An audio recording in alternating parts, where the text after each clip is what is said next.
Actually ಒಬ್ರು fan ಒಂದು letter ಬರ್ದಿದ್ರು ಹೇಳ್ಬಿಟ್ಟು ನಿಮ್ ಹೆಸರು ತ್ರಿವೇಣಿ ಯಾತಕ್ಕೆ ಇಟ್ಕೊಂಡಿದೀರಾ ಅಂತ. ಅದು ಇದೆ ನನ್ನ ಹತ್ರ ಮ್ಯೂಸಿಯಂ ಇಡ್ತಾ ಇದೀನಿ. ಒಂದ್ ಕತೆ ಇದ್ದಂಗೆ ಇನ್ನೊಂದ್ ಕತೆ ಇಲ್ಲ ಅವ್ರು. ನೀವು ನೋಡಿದಿರೋ ಶಾರ್ಟ್ ಸ್ಟೋರೀಸ್ ಅಲ್ಲೂ ಅಷ್ಟೇ 41 ಶಾರ್ಟ್ ಸ್ಟೋರೀಸ್ ಇದೆ. ಒಂದ್ ಕತೆ ಇದ್ದಂಗೆ ಇನ್ನೊಂದ್ ಕತೆ ಇಲ್ಲ.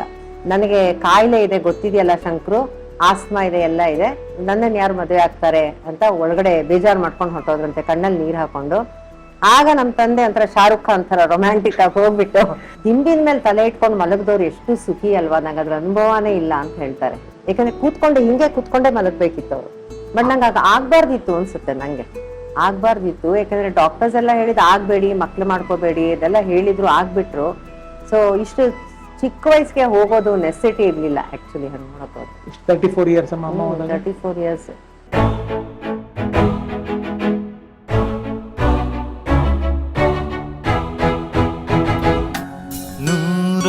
ನೂರೊಂದು ನೆನಪು ಬರೀತಾ ಇದ್ಬಿಟ್ಟ ಎಲ್ಲ ಟ್ರಂಕ್ ಅಲ್ಲಿ ಇಡೋರಂತಲ್ಲ. ಹೌದು ಹೌದು. ಅದ್ರ ಬಗ್ಗೆ ಹೇಳಿ.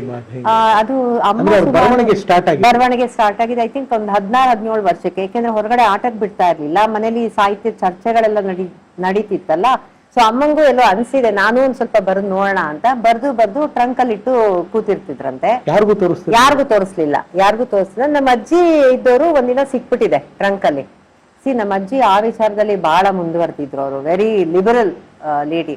ಸೊ ಅವ್ರಿಗೆ ಸಿಕ್ಬಿಟ್ಟು ಅವ್ರಿದ್ದವರು ಇದೇನೇ ಅಂಚು ಇಷ್ಟು ಚೆನ್ನಾಗಿ ಬರೀತ್ಯಾ ನೀನು, ಇದೇನ್ ಪಟ್ಕೆಲ್ ಇಟ್ಕೊಂಡು ಏನ್ ಮಾಡ್ತಾ ಇದ್ಯಾ, ಕಳ್ಸು ಪ್ರಕಾಶಕರ್ಗೆ ಅಂತ ನಮ್ಮ ಅಜ್ಜಿ ಫಸ್ಟ್ ಎನ್ಕರೇಜ್, ಅವರೇ ಫಸ್ಟ್ ಇನ್ಸ್ಪೈರ್ ಮಾಡಿ. ಆಮೇಲೆ ನಮ್ಮ ತಂದೆನೂ ಅದ್ರ ಜೊತೆಗೆ ಕಂಪ್ಲೀಟ್ ಸಪೋರ್ಟ್ ಮಾಡಿದ್ರು. ಓಕೆ, ತಂದೆ ನೆಕ್ಸ್ಟ್ ಲೆವೆಲ್ ಬರ್ತೀನಿ. ಇನ್ನು ಅಮ್ಮ ಅದನ್ನ ಮಾತಾಡ್ತಾ ಇದ್ವಲ್ಲ, ಅಂದ್ರೆ ನಿಮ್ಮ ತಾತ ಅಥವಾ ಅಜ್ಜಿಗೆ ಯಾರೋ ಬರೆಯೋ ಅಭ್ಯಾಸಗಳು ಏನಾದ್ರು ಐತಮ್ಮ? ತಾತಂಗೇನು ಇರ್ಲಿಲ್ಲ. BMC ಕಡೆಯಿಂದ ಬಂದಿರ್ಬೋದು, ಯಾಕಂದ್ರೆ ದೊಡ್ಡಪ್ಪ ಆಯ್ತಲ್ಲ, ನಮಗೆ ದೊಡ್ಡಪ್ಪ ಆಯ್ತು, ವಾಣಿ ಚಿಕ್ಕಮ್ಮ ಆಯ್ತು. ಸೊ ಅದರಿಂದ ಹಂಗ್ ಬಂದಿರ್ಬೋದು.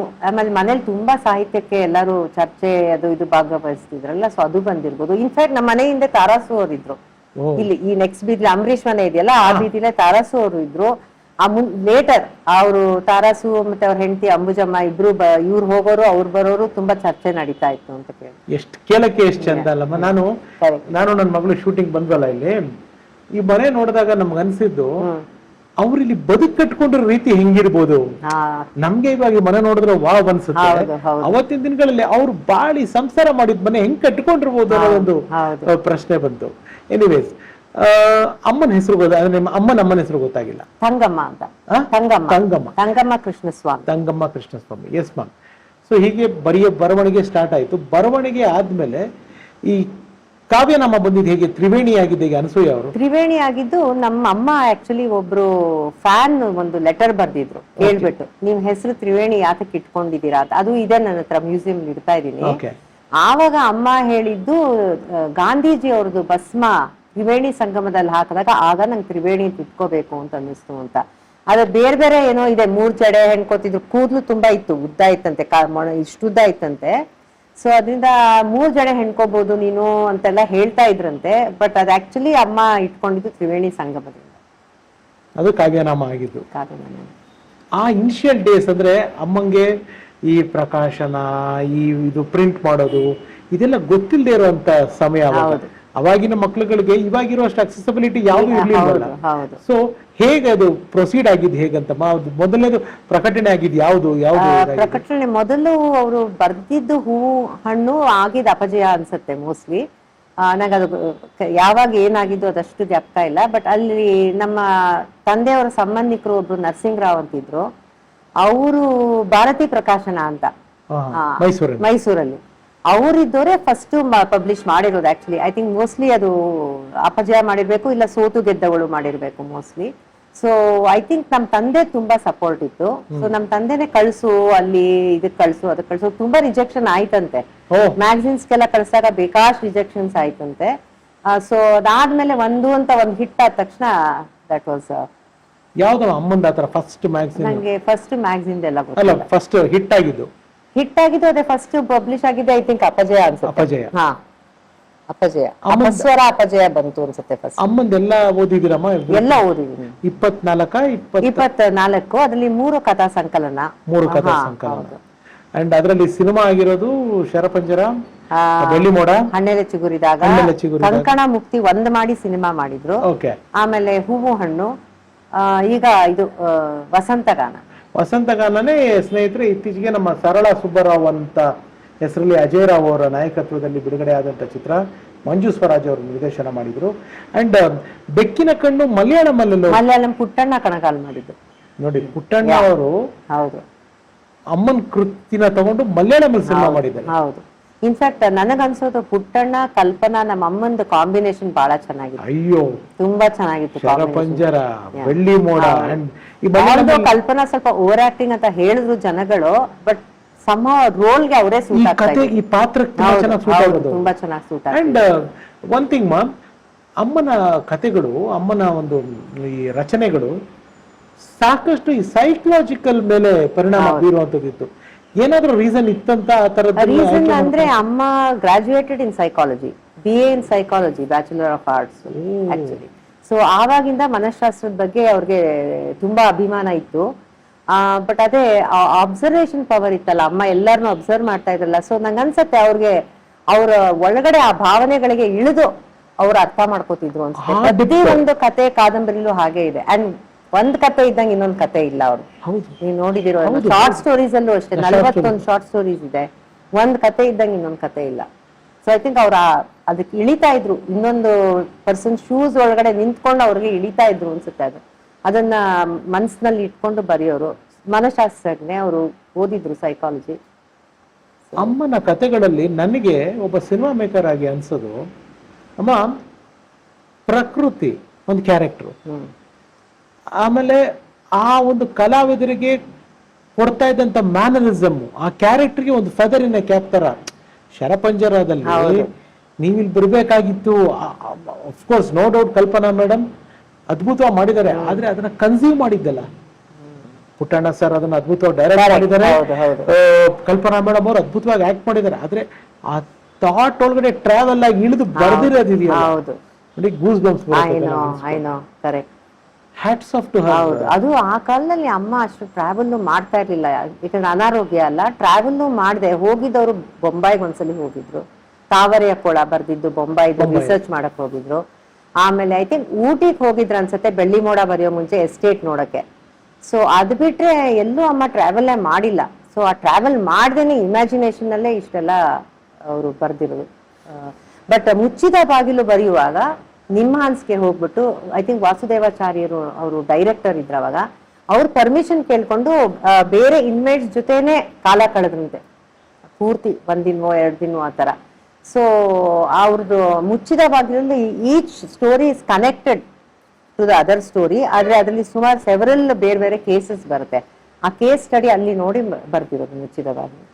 ಎಸ್, ಇನ್ನು ಅಪ್ಪ ಅಮ್ಮನ ಮದುವೆ ಈ ವಿಚಾರಕ್ಕೆ ಬರೋದಾದ್ರೆ ಹೇಗಂತೆ ಆ ಮದುವೆ ಪ್ರಸ್ತಾಪಗಳಾಗಿದ್ದು, ಯಾವ ಮದುವೆ ಆಗಿದ್ದು? ಆಕ್ಚುಲಿ ಮದುವೆ ಆಗಿರೋದು ನನಗೆ ತಿಳಿದ ಮಟ್ಟಿಗೆ ಪ್ರೀತಿ ಇತ್ತು. ಆದ್ರೆ ನಮ್ಮ ಅಮ್ಮನ ಅಕ್ಕಂಗೆ ಮದುವೆ ಸೆಟ್ಲ್ ಆಯ್ತು, ಪ್ರಭಾವತಿ ಅವ್ರಿಗೆ, ದೊಡ್ಡಮ್ಮಂಗೆ.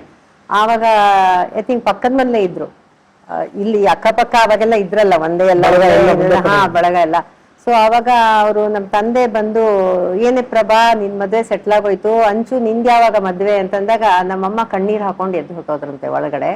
ನನಗೆ ಕಾಯಿಲೆ ಇದೆ ಗೊತ್ತಿದೆಯಲ್ಲ ಶಂಕ್ರು, ಆಸ್ಮಾ ಇದೆ, ಎಲ್ಲ ಇದೆ, ನನ್ನನ್ನು ಯಾರು ಮದುವೆ ಆಗ್ತಾರೆ ಅಂತ ಒಳಗಡೆ ಬೇಜಾರು ಮಾಡ್ಕೊಂಡು ಹೊಟ್ಟೋದ್ರಂತೆ, ಕಣ್ಣಲ್ಲಿ ನೀರ್ ಹಾಕೊಂಡು.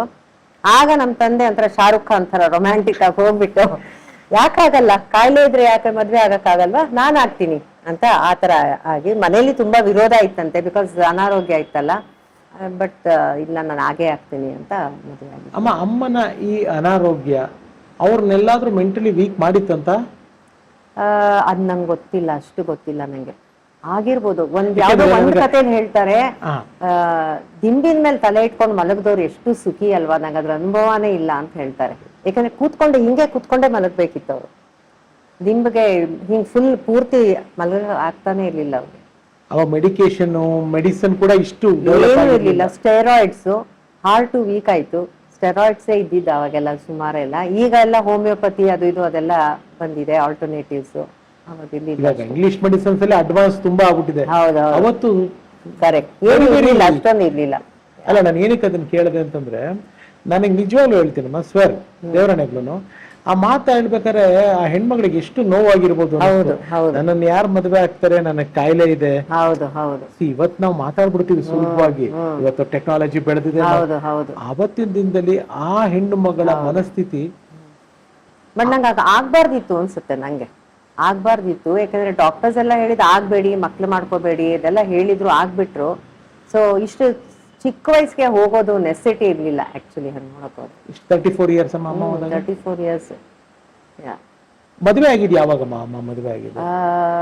ಮದುವೆ ಆಗಿದ್ದು ಇಯರ್ ನಂಗೆ ಜ್ಞಾಪಕ ಇಲ್ಲ. But she was born in 1928 September 1st. September 1st. Okay. ನೀವು ಹುಟ್ಟಿದಮ್ಮ? ನೀವು ಹುಟ್ಟಿದ್ದು? ನಾನು ಹುಟ್ಟಿದ್ 63. ನಾನು ಹುಟ್ಟಿದ 10 ದಿನಕ್ಕೆ ಅಮ್ಮ ಹೋಗ್ಬಿಟ್ರೆ. ಅದೇ 63. ನಾನು 19th ಹುಟ್ಟೆ, 29th ಹೋಗ್ಬಿಟ್ರು. 19th of July. ಕ್ಯಾನ್ಸರಿಯನ್? ನಾ ಕ್ಯಾನ್ಸರಿ. ನಾನು Cancerian. But more of a Gemini. Okay. ನಾನು ಅಂದ್ರೆ ನನ್ನ ಕ್ಯಾರೆಕ್ಟರಿಸ್ಟಿಕ್ಸ್ ಎಲ್ಲ more of a Gemini. Okay. ನಾನು July 9th. July 9th. Okay okay. Yeah. Yes ma'am. ಅಂದ್ರೆ ಅಮ್ಮ ವೈದ್ಯರು ಏನೇನು ಸಲಹೆ ಕೊಟ್ಟಿದ್ರು ಅದನ್ನ ಮೀರಿ ಒಂದು ಫ್ಯಾಮಿಲಿ, ಒಂದು ಸಂಸಾರ, ಅದಕ್ಕೆ ಎಲ್ಲೂ ಮೋಸ ಆಗ್ಬಾರ್ದು ಅನ್ನೋದನ್ನ ಅವರು ಮುಂದುವರ್ಸ್ಕೊಂಡು ಬಂದ್ರು. ನನಗೆ ಪ್ರಶ್ನೆ ಕಾಡ್ತಾ ಇರೋದು ಇವಾಗ, ಇವ್ರ ಮನಸ್ಸಿನಲ್ಲಿ ಇವಾಗ ಹೇಳಿದ್ರಿ ದಿಮ್ಮೇಲೆ ಮಲ್ಕೊಂಡವ್ರು ಎಷ್ಟು ಸುಖಿ ಅಲ್ವಾ ಅಂತ ಅಮ್ಮ ಹೇಳ್ತಿದ್ರು ಅಂತ. ಅಷ್ಟು ಯೋಚನೆ ನಮ್ಮ ಒಳಗಡೆ ಇದ್ರು ಇಂತಿಂತ ಕೃತಿಗಳು ಬರೆಯಕ್ಕೆ. ಕರೆಕ್ಟ್. ನಿಜವಾಗ್ಲು.